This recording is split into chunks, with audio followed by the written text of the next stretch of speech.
So there isn't a like proper way to say this, but look at my ball sack.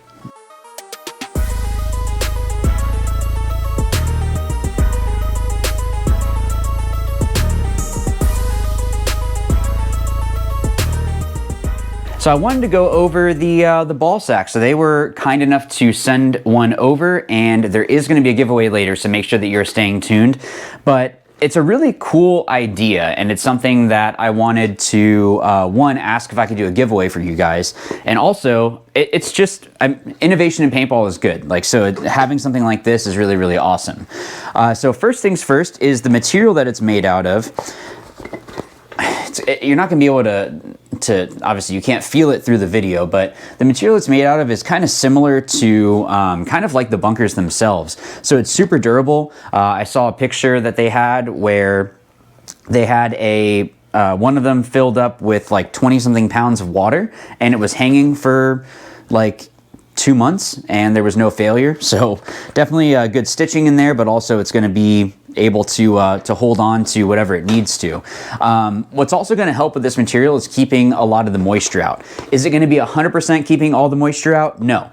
Reason being, when you get to the very bottom there, so I'm hoping you can see that, is you are still going to have a little bit of an opening there, but it's still going to do a very, very good job. So something that's going to be helping with keeping that humidity and that moisture out is already the material itself, but also the fact that this part right here, where you actually pour the paint into, you can actually fold it over. And I did it where I did it a couple times.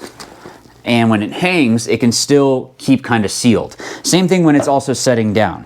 When you have it on the table though, if you decide to do kind of like the more traditional, more rigid ones, there are these little tabs, not little, they're big, but these tabs that come out the side, so that way you do need to clamp it. I don't think that there is a clamp in the box, so you need to make sure that you're using that. But honestly, I would want to be using it this way, where I'm having it hung up in the pit. So, you know, you loop it around, click it onto there, pour your paint in, and then you're all ready to go. So another cool feature is that it has this back little D-ring that you can hook it onto. So why is that cool? Well, the fact that one, you can adjust the strap as well, so you can have it where it's a little bit looser, but you could have it where you're just dumping the paint in and then you are sitting there and helping with reloading and having everything right here. You don't need to have it on the table. You could have it off to the side. You wouldn't need to necessarily have a section even in the pit to be able to do it. You could actually just have it hang off yourself. And if you didn't want to do that, you can always unclip this, clip it back. And I know that they have another section that you can clip on like a post or something like that, but you could even just do like a zip tie around the back, around one of them, so that way it's not swinging around. So you can fit over 12 pods of paint in there. You can see that section right there. But what's cool is as you are filling, it's gonna tell you exactly how much is left. Now, one thing that I didn't realize, and until I had gotten it, is this part on the inside here. I'm gonna pull it out. You can see that it's got kind of like a slope. So that's gonna help with the paint not just sitting in the back. So when it's sitting there, it's gonna help it to all roll down. And you're not gonna be able to see this, but I'm gonna try to squish it so you see. There's a foam lining at the top. So that foam lining is gonna help when you dump the paint in, that it's not gonna be having as high of a chance of breaking as if it was just the plastic piece that's actually there. So there are little notches that this will go onto. And it's gonna line up exactly where it needs to be. So that way you can have everything all inside there. So how it actually works is very simple. You just get your pod, you're gonna push it into this part here, it pushes back. That's gonna open up the opening there, so that way you're able to get the paint to drop out. Don't let it slam back.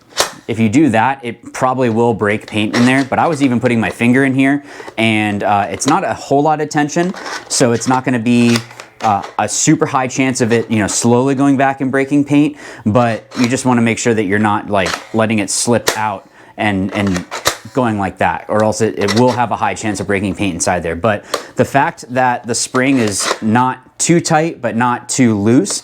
It allows the paint to, it allows the pod to get pushed in there, fills up, and then you're able to go back, and then you're all set. Thank you again to Ballsack for sending this out. I'm hoping I don't get demonetized for saying Ballsack, but I guess that's just the way that things go. But yeah, so the way that you're gonna be able to enter to win your very own, and it's not even gonna be this one, it's gonna be a brand new in the package, is off to the side over here. The way that you're gonna be able to win one of these is first make sure that you like and subscribe. Of course, you need to make sure you do that anytime we do anything like this. So I was thinking of something maybe slightly inappropriate, but you know, I don't think that would be good. So what we're gonna do is in the comment section, just put down, are you going to hang it up in the pit, or would you rather have it clamped onto the table? Once you do that, go ahead and email me, greg@howtoplaypaintball.com. You'll be able to send over your YouTube, the handle, so the YouTube name, you know, whatever. And that way, when I go through, it's easier for me to be able to get in contact with you than going through YouTube. It's just the way that I prefer to do things. But make sure that you do all of that, because if you don't do everything, then you're not going to be able to have a chance of winning. So good luck to everyone. Just as a heads up, if you are international, you're gonna have to help with shipping. But if you are domestic, then don't worry about shipping. I'll get it out to you just fine. Thank you everyone in advance, and I will see you guys in the next one. As always, remember, watch, learn, win. Thanks.